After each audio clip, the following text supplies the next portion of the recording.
Welcome to Pop Screen, part of the Geek Show podcast network. We're the Geek Show's podcast dedicated to the good, the bad, and the preposterous of movies either starring, about, or by pop stars. No other podcast covers such a broad range of musical and cinematic genres, from documentaries to science fiction, from country and western to hip-hop. I'm Graham Williamson. I'm a writer for thegeekshow.co.uk and a regular columnist at horrified.com, the British horror website. I also make short films and write inlay booklets for Second Run. You can find my letterbox at letterbox.com/GDW. I'm joined this week by... I'm Aidan. I am also a contributor to The Geek Show. I work in the film industry. And if you want to see my work, good luck, because I've signed God knows how many NDAs. So you have to wait a year before they're released. Yeah, Aidan works primarily on snuff movies, which is why they are so secretive. But yeah, Graham. Look, it's a tough industry. You have to break into it any way you can. I work with Abel Ferrara. Woohoo! Yes. This week, we're taking you back to the early 90s, and in 1994, it would have seemed inconceivable that a film like this week's pick would have been made. After Kurt Cobain died, there were claims and counterclaims, desperate attempts to get into his tortured psyche, claims that he was or he wasn't the voice of his generation, and of course, the inevitable death conspiracy theories that accompany anyone who dies in the public eye at the tender age of 27. Nowadays, in 2015, Brett Morgan can make a film like Montage of Heck, a documentary which was controversial and divisive for entirely different reasons. So you've come a long way, baby. This is a part animated, heavily based in his journal's exploration of Kurt Cobain's life and celebrity. It is directed, as we said, by Brett Morgan. And is this the first time you'd watched it, Aidan? No, it's the second. I did this on Eclectica about... When did I do this again? It was like very early days, wasn't it? I remember someone did it on Eclectica. I couldn't remember if it was you or Ryan. It was definitely me. Yeah, I did it because I think I was just struggling to find what movies to review, and I just saw like this turn up on Netflix. It was just like, ooh, a documentary on Kurt Cobain. Yeah. Sign me up. And to be honest with you, I don't listen to my early Eclectica reviews at all because I just think they're dreadful, to be honest. I think this was one of the reasons, because this was my pick to revisit this, because I just feel as if it needed a bit more discussion, really. Better than what I did on Eclectica, at least. Well, I would agree that it needs discussion. Yeah, it is a substantial, interesting film. And I have this like barometer for documentaries that we cover on this show, because obviously these days there's a documentary about basically everyone who's ever picked up a microphone. So yeah. You have to kind of apply some editorial standards. And my usual standard is, if I can imagine it airing as like an original piece of programming on Friday night BBC4, we're not doing it. Yeah. God, I did see like there was another Nirvana documentary from BBC4, how Nirvana shook Britain or something like that, which is on my YouTube recommendations. Right. Just like, well, that was quick if they've been releasing it that early, because it's 2021. Yeah. And it's like, I mean, I don't mind those documentaries. They can be fun to watch, but I do think if we're doing something for Pop Screen, it has to be interesting musically and cinematically. Yeah, I agree. Yeah. And it also contributes to the idea of our ever-growing tendency on this podcast to cover at least a film from every single member of the 27 Club. I don't know how we've done this, but... yeah. Because we've done Amy Winehouse, we've done Jim Morrison, now we're on Kurt Cobain. God knows who's next. Hendrix, Joplin, and Richie Edwards to go, right? Something like that. Yeah. Don't forget Brian Jones and Robert Johnson as well. Oh, yes, of course. Yeah. What a shame that we used our Rolling Stones slot on Free Jack, as well as what a shame that we did that for so many other reasons. Yes.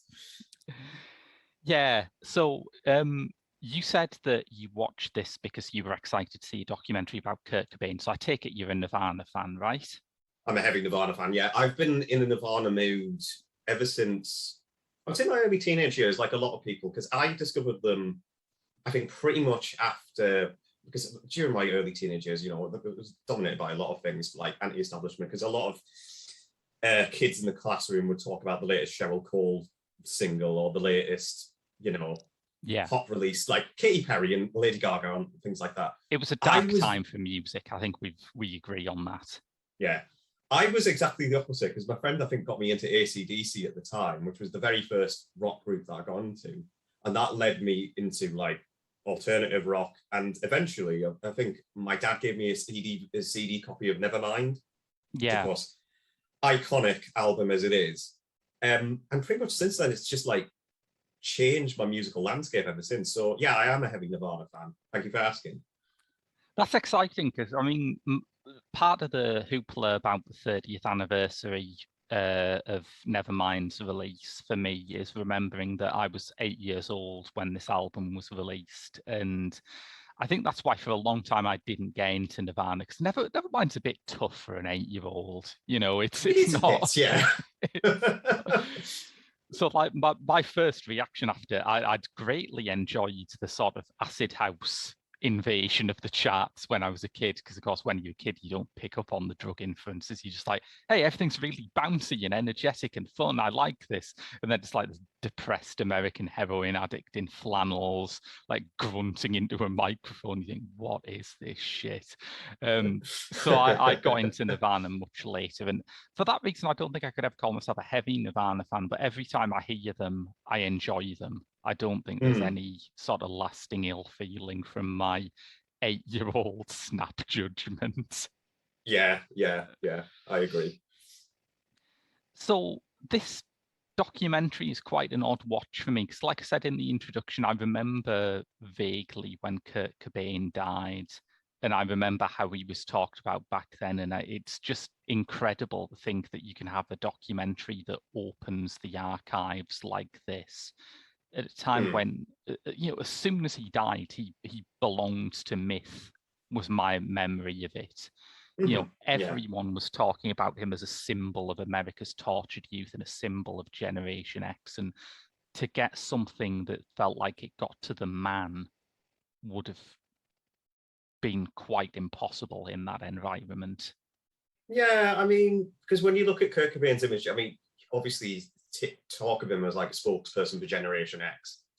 And the thing is, there's not many musicians like him that get labeled. So I think the only person that I can think of that comes to mind is probably Bob Dylan, the baby boomer generation, and that's about it. Possibly John Lennon as well, but at the same time, this breed of musicians like very rare to come across. And it's sort of a double-edged sword, isn't it? Because by the time you get to the stage where you were famous enough and celebrated enough to be called the voice of your generation, you're probably going through things that are very different to what the average member of your generation is going through. And I think if Cobain had survived and released like even just one more Nirvana album, that would have come to a head. I think he would have found it very hard to write about things people related to when your problems are on the level of, Vanity Fair's writing that my wife used heroin during pregnancy. It's like, yeah, stressful, but it's not on the same level as someone who works as a garage mechanic in Toledo, is it? Yeah, I mean, Jesus, it gets into some very dark territory. Yes. Ridiculously dark territory. And you don't really expect that, because when you listen to like an album like Nevermind, you immediately come to like, the conclusion of like, oh yeah, it's the record with Smells Like Teen Spirit on it, Come As You Are, Lithium, and all these like major rock that basically like popped, like burst America through on the music scene. Yeah. But then you get to a record like In Utero, and Jesus Christ, half the stuff on that album. In Utero, it might be my favorite Nirvana album, but it is sort of interesting in light of this, because after you've listened to that, you think, well, nothing's been left on the table, has it? It's like surely everything that Kurt Cobain thought, no matter how squirmy or unpleasant, is on that record. Yeah, I completely agree. And Utero was my favorite as well, because that's Nirvana at the most unfiltered, I think. Yeah. The most pounding. And I just love that record. Again, I think that's another like top 10 album release for me. In Utero is kind of interesting because it was where Cobain's problems with being a celebrity were hitting their peak. Like, he'd got Steve Albini to produce it, and Steve Albini is famous for like this method of recording bands where he literally presses an old tape recorder and lets them play. And it's like the most hands-off form of production you can imagine, but he wants that live sound. And he's done that. Yeah, a lot of artists. He's worked with Pixies, PJ Harvey, a lot of people. Big Black, he was a part of for the longest time, I think. He recorded my favorite Manic Street Preachers album, Journal for Plague Lovers, as well. Ooh, yeah. Lovely. I think sometimes it can backfire. He did one with Jarvis Cocker, which I thought sounded kind of weedy, and I think that's the danger of it. If you have a band where their primary appeal is not, they rip your face off during live performances, Steve Albini's version of production can backfire a bit. But for Nirvana, it was right. And the record label did insist that they tone that down a bit, didn't they? Yeah, I mean, I think that there was a lot of production problems with that record in particular. I mean, I can't exactly remember when. I mean, I'm in the middle of listening to Heavier Than Heaven, the audiobook. Oh, yeah. I've forgotten, Charles Cross or something like that. Charles Cross, yeah. Which is often noted as like the definitive Kurt Cobain biography. And you come to realize that you can very easily sympathize with Cobain and his bandmates. Yeah. Like, because even when you get to like the cover of Nevermind, and obviously, today, like with the lawsuit, with the child on that cover at the moment, which I fucking lawsuit, man. This is going to be well out of date by the time we put that out, but that fucking lawsuit, I think that is a sentiment that will not age. Yeah, but I remember even when, it got to the controversial side of the band, there is still a moment, not people many know, Kurt Cobain had a right sense of humor about it as well. Absolutely, yeah. I mean, because obviously when you see like the image of the baby on the front cover in the swimming pool chasing after the Dolly Bill, they actually put a sticker on like covering the child's genitalia, and it said, if you are offended by this, you are a closeted paedophile. Yes, that's fantastic. I think that's one of the funniest things I've heard of a rock band doing. I do love that story. So it reminds me slightly of, have you seen the censored version of Lord's new album that's in HMV? No, I don't think I have. No, but carry on. The version of Solar Power where it is, let's not put too fine a point on it. It's a very sort of artistic, interestingly angled photo, but it is a picture of her ass. And the HMV version has like a sticker over her ass with the title Solar Power on it and a little picture of the sun. And you think, this must be what it's like being a Pitchfork reviewer. I am literally looking at the sun shining out of Lord's ass. I love musicians with senses of humor like that.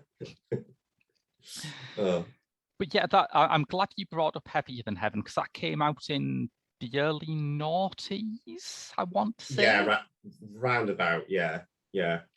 And that was the first time there was a big kind of archive dive for Nirvana. That was the time you got the box set out, you got the release of You Know You're Right, was it? You Know You're Right, single? yeah. Probably one of the darkest songs they've ever recorded, really, that one. Absolutely, yeah. And also, like, reportedly kind of toned down from the original, and you sort of think, what in the hell was the original like?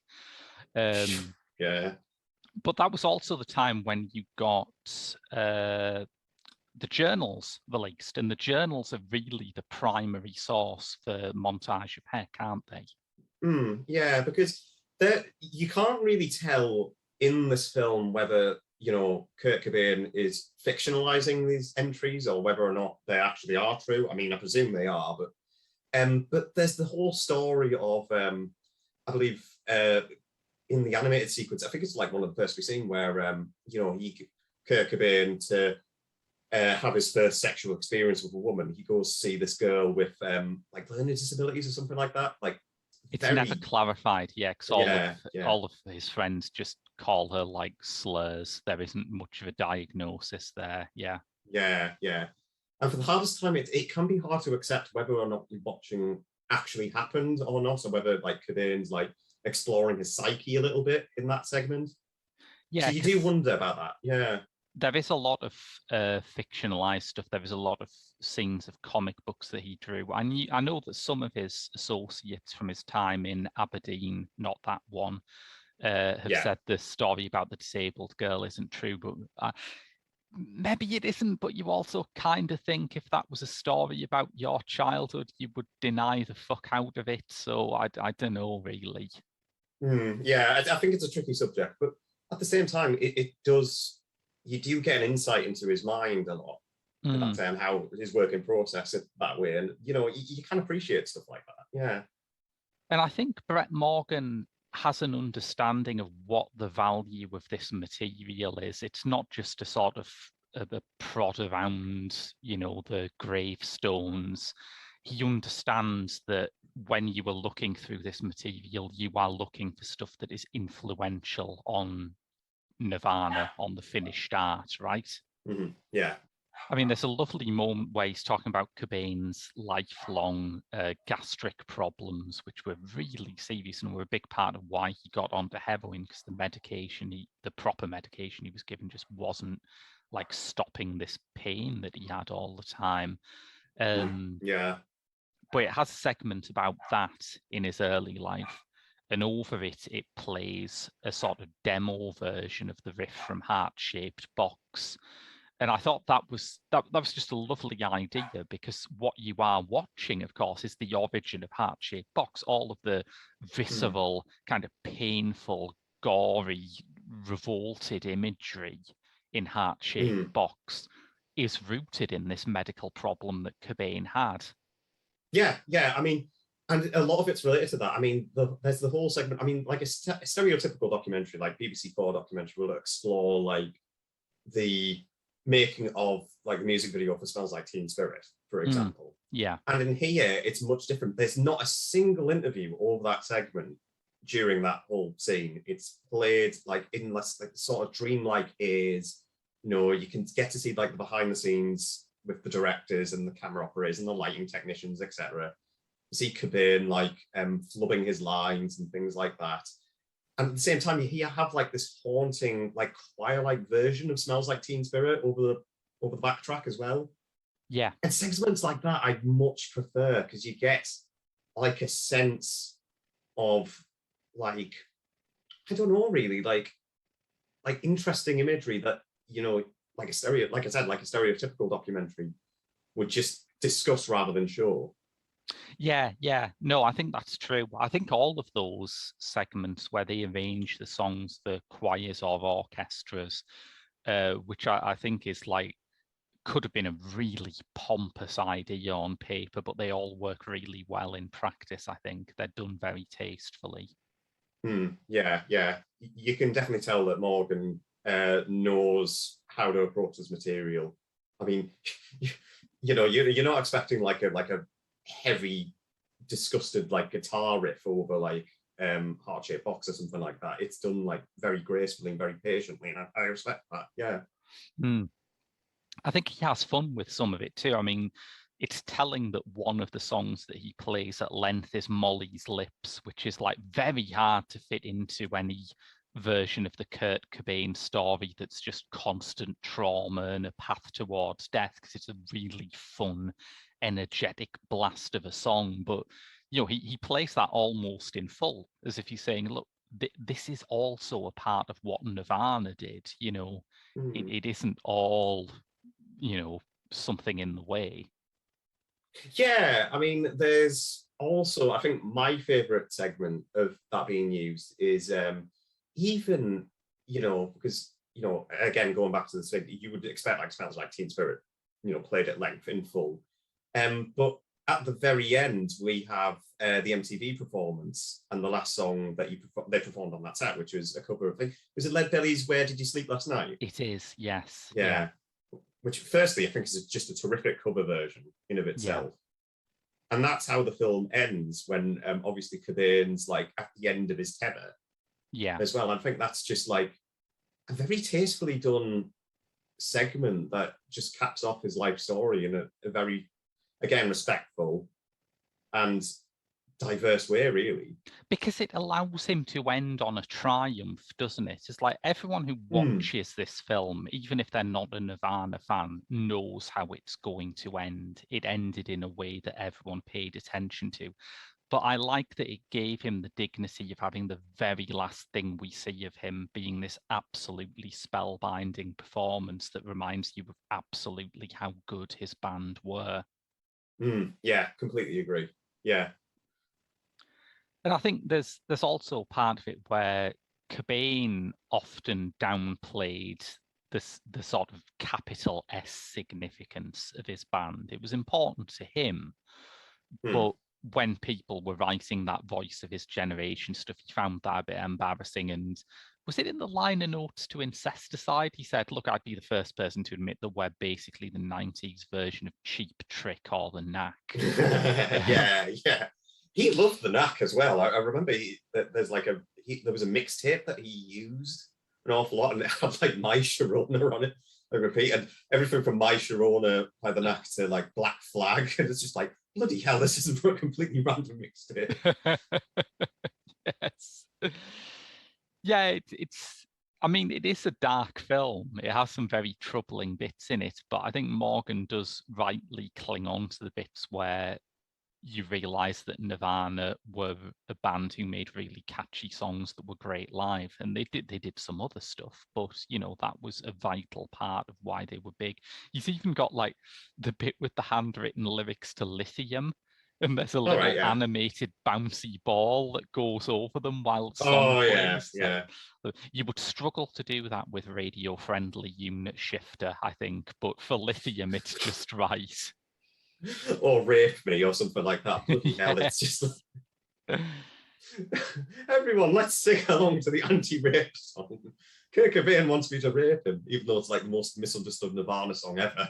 And there's some competition for that, isn't there? I mean, people misunderstood Polly, which seems to be insane to me, because that song is not hard to understand.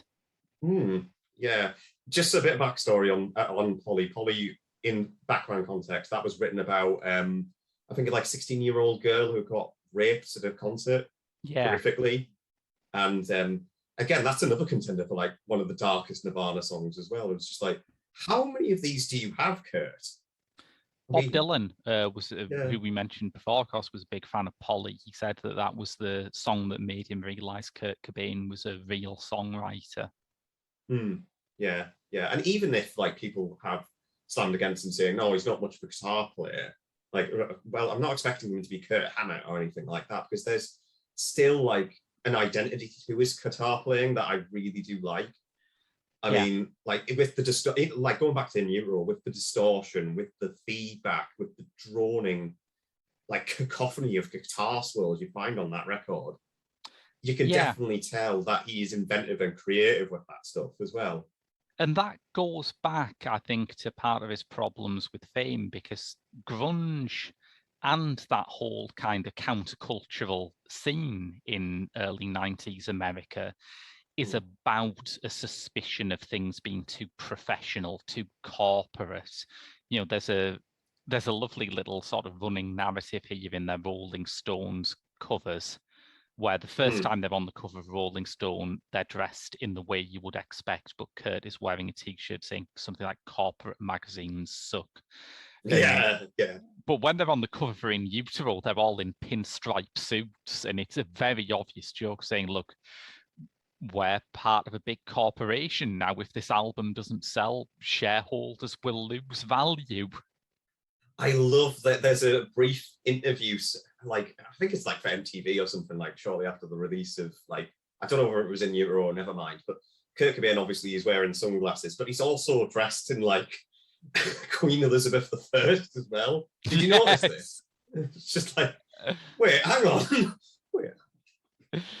It's interesting looking back from today's perspective and in terms of what music is like today, to see how anti-macho Cobain's gender politics were, how like the roots of it was not even feminist, or although he was a feminist, but the core of what he seemed to believe was a deep, deep hatred of machismo and the way that macho people had made his life a misery when he was young.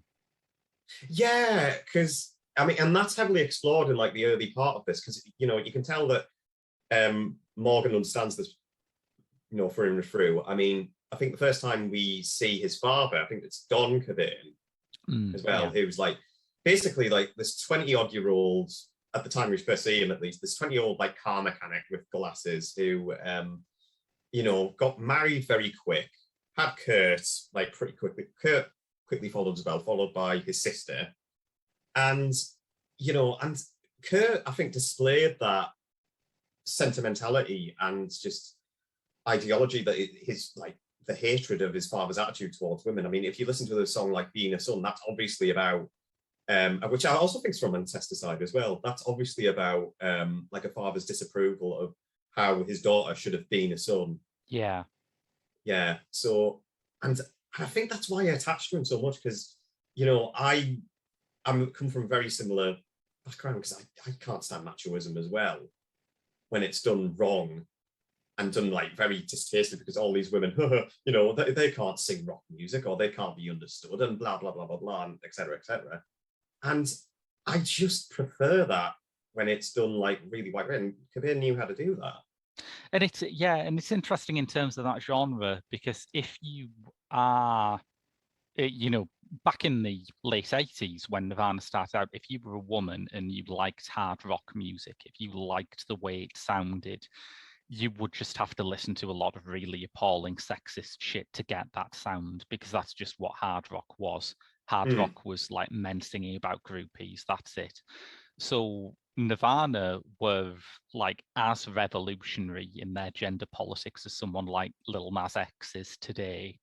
They were bringing an attitude to a genre that had not previously accommodated that attitude. Yeah, and that's what I admire about them. There's this great story in, I think, when the Nirvana was like the headline act for like a gig in Argentina or something like that. And the support act was like a female punk group who unfortunately lived a very short career because they just got slaughtered on stage. They got booed, they got heckled by the crowd saying, oh yeah, you can't, they're women, they can't play rock and roll music, etc., etc. Yeah. And this pissed Kurt off and Chris Novoselic and Dave Grohl. So that when they came out on the stage, they deliberately sabotaged their own performance. There's a great, it's on YouTube, bit of it, but they play Come As You Are, and then Kurt, instead of like singing the verse of Come As You Are, As You Were, etc., etc., he just goes, hey, hey, hey, hey, hey, hey, hey, hey, hey, hey, hey, hey. Just like, yeah, I'm going to piss you all off now because you just threw shit at these women for no reason whatsoever. He did that quite a bit. I mean, probably it occurs to me that the first time I will have seen Nirvana, because of my 8-year-old viewing habits, would have been that famous episode of Top of the Pops where they did Smells Like Teen Spirit and Kurt is singing this very weird kind of bad lounge singer impersonation, which is quite a way to be introduced to someone. But it goes back to that, segment in, again, Bohemian Rhapsody, where like Top of the Pops, where I think like Brian May says something like, oh, we can't, perform live music. This is the BBC, and, things like that. And to be fair, I mean, I've never liked Top of the Pops for that reason. I've always preferred like stuff like the old Great Whistle Test or Jules Holland, because better. I've always have preferred it. Just that live music is designed to be live music. But back to that MTV performance, I remember like Cobain said the reason why he sung it like that was to imitate Morrissey. Which I just think is a brilliant little nugget. That's great. I didn't know that, but that has made me enjoy it even more. I think the thing about Top of the Pops is that it's kind of a circus, really, isn't it? That when it goes out, you have this snapshot of what the charts were like, and you can have like the KLF and you can have Sonia on the same show, and it's just this bizarre kind of, it's completely tasteless, and I can understand why people don't want to watch it back, but that lack of taste, that lack of value judgment was always part of the fun. Yeah, completely agree. So The thing that strikes me about Montage of Heck is that it, like I say, it's something that I would find very hard to imagine existing once upon a time, because there was a time when Cobain's legacy was fiercely fought over, like not just between the band members and Courtney Love, his widow, is the most famous like thing that had to be resolved before something like this could happen. Yeah, but because there was a lot of like hoo-ha over the release of "You Know You're Right" as well, wasn't there? Yes, being released as a single, because there's lawsuits back and forth between Courtney Love and Crystal Novoselic and Dave Grohl and vice versa. It was just basically an overcomplicated mess that which is bound to happen in like circumstances such as this. So through and through, you can definitely tell that this had a lot of Love involvement. Shall we talk a little bit about Courtney Love, actually? I think we should. I think this is the point in the podcast where we have to grasp that nettle. Because Love comes into this documentary very later on. She doesn't even get like in the last third or something like that. Yeah. She properly gets introduced. And I'll say this right now, I'm not the biggest fan of Courtney Love. And I know a lot of people aren't. I think that's partly the reason why, because, there's a lot of conspiracy theories around her saying, oh, right, she had Kurt Cobain murdered or things like that, which I don't think is true at all. But it's just a matter of, I don't know whether I believe her or anything like that. I just find her, I don't know, it's a weird character.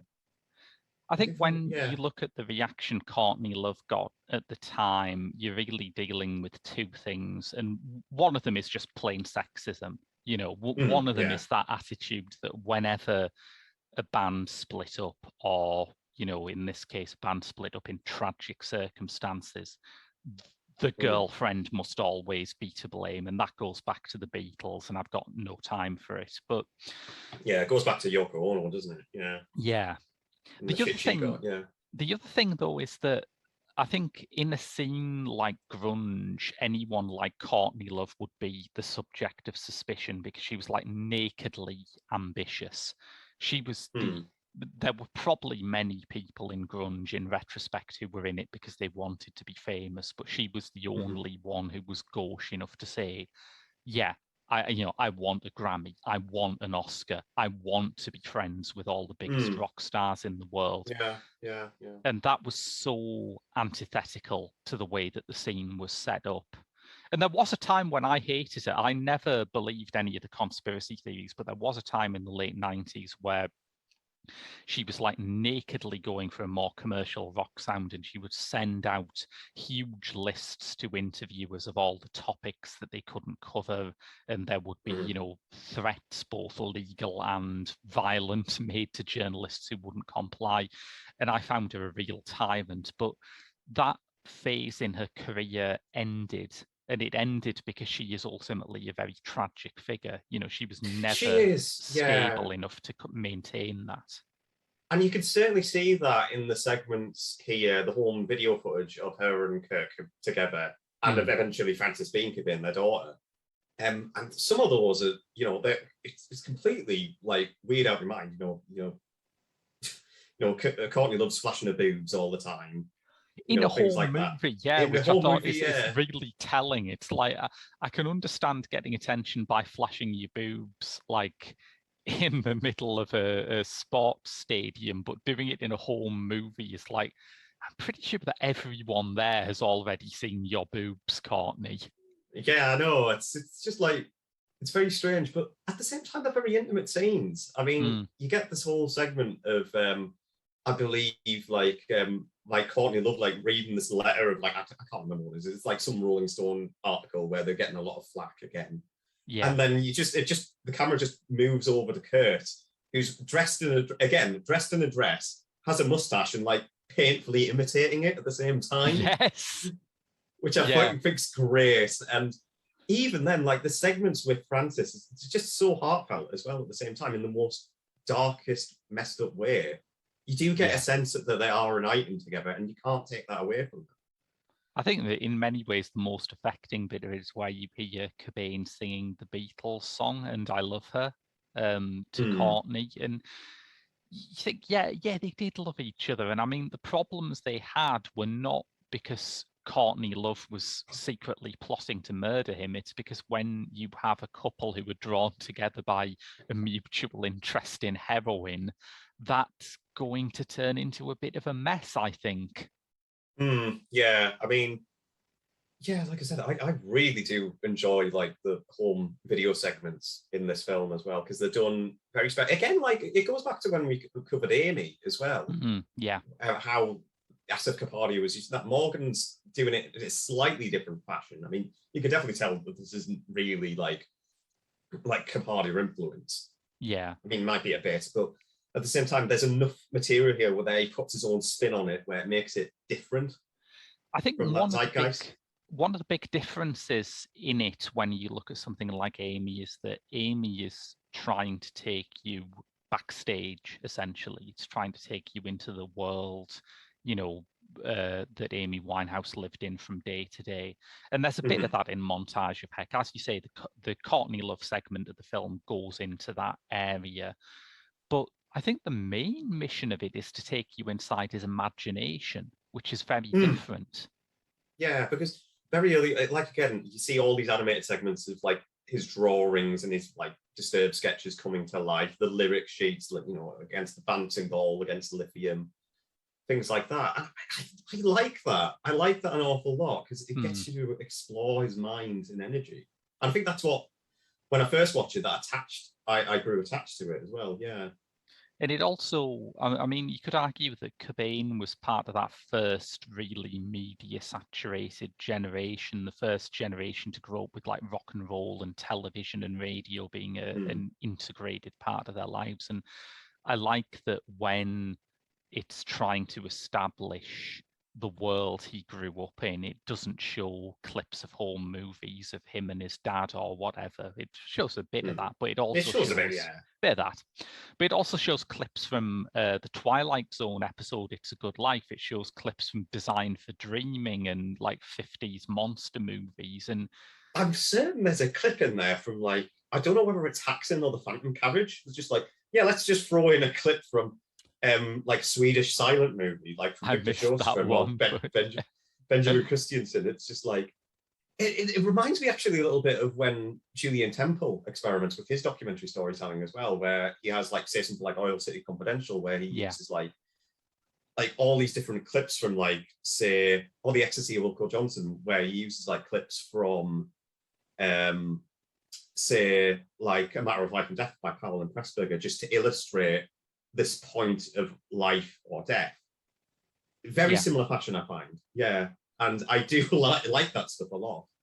And I think part of the reason why it works is because of the choice of subject. That Nirvana are one of those bands that every generation needs, where if you're a fan of them, you don't just listen to the albums, you go and watch every movie that they reference, you read every book that they reference.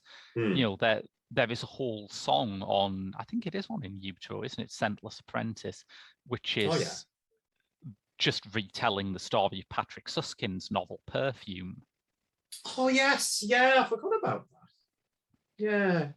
There's also Frances Farmer Will Get Her Revenge on Seattle as well on that record as well. Great song. Which, if you don't know, great song. If you don't know, Frances Farmer was like a very tragic Hollywood figure who I believe was from Seattle as well. Yes. Who, again, it interrelates back to like, say, someone like Amy Winehouse as well. It's just like these tragic figures get referenced all the time, and when they're done tastefully like this, it's great, And that's who his daughter was named after, of course, Frances Farmer. Yeah. Frances Bean Cobain, she's come out of this disarmingly well, hasn't she, Frances Bean? I think there was a segment where there's a point at which we all thought, you know what, if that girl goes off the rails, we'll all understand. But she has held it together astonishingly well. I remember, and she's very, because even with like the tragic suicide of Kurt, she's very understanding of like mental health issues and things like that. Yeah. I mean, when Robin Williams passed away like a few years back, she actually reached out to I think Zelda Williams on Twitter. Zelda Williams, yes, yeah. Which I just think is just a really generous and lovely thing to do, because he's someone who's from like a similar wavelength, who lost a father in horrific circumstances, supporting another person who's also lost like a parent in horrific circumstances. It And goes that's, yeah, it's just a generous and loving thing to do. I like that. it goes back, I think, to the first moment that I realized I was going to like this documentary, because I was worried going in that it was going to romanticize his mental illness. I was worried that it was going to be very much the, oh, tortured artist. He saw things that none of us could handle, you know. And I think the first time it really clicked with me is very early on, where his mother said, as a child, he was, and I quote, so kind and so worried about people. And I Yeah, think, yeah. like Richie Edwards, who vanished in the same year, part of his problem is that he would read stories in the papers like the one that inspired Polly, and he would feel it as though it was something that had happened to him. Yeah, I mean, and even when it does get to the darker segments, where I think Chris Novoselic, who bass player for Nirvana, if you don't know, says in an interview where, like, when Bleach got first released their debut record, and how it got slaughtered by the press, saying now it's like primitive. Yeah. Chris says that if there was one thing that Kurt hated, he hated being humiliated.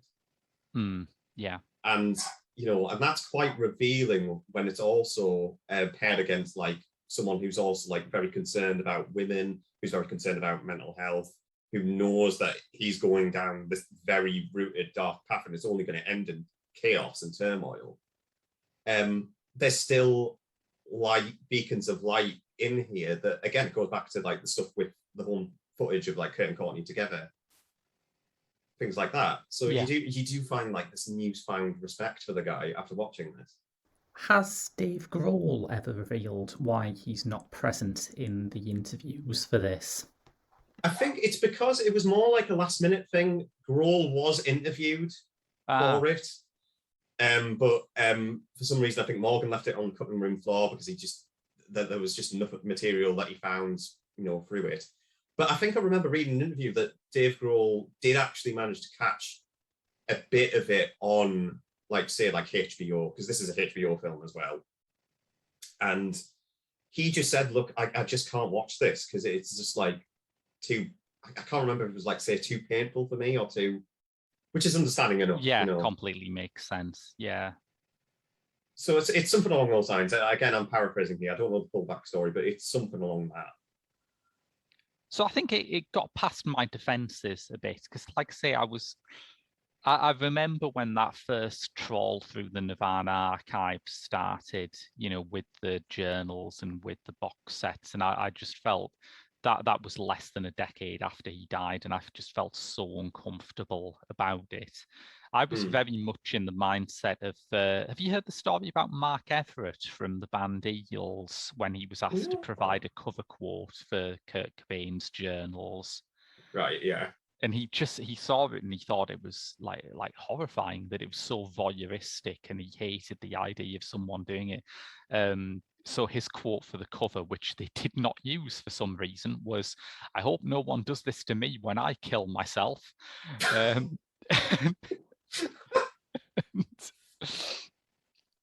I was very much of that mind, but I do think that something like this, despite the fact that it has been contentious, despite the fact that some of the people involved with it have criticized it, and some people who were around at the time have said that bits of it aren't true, I think it redeems that period of the Nirvana retrospective cycle, and I think it is ultimately a sensitive and interesting film.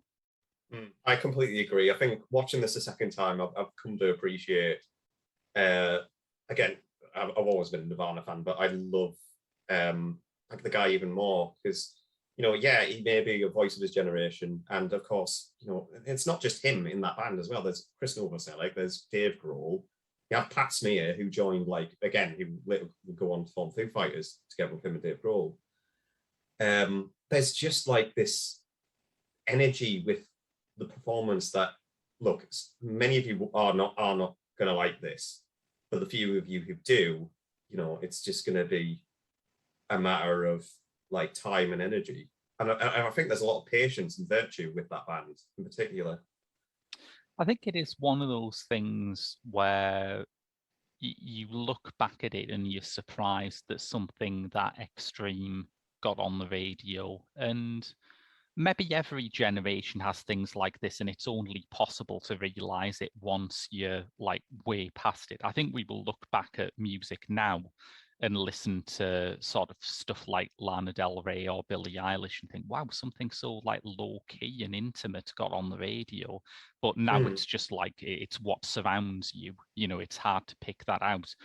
But certainly the idea that a band of such independent roots, the idea of a working class band who had, as you say, that ethos that they know a lot of what they're doing is going to really piss people off, made it big, even briefly, is a really exciting thing.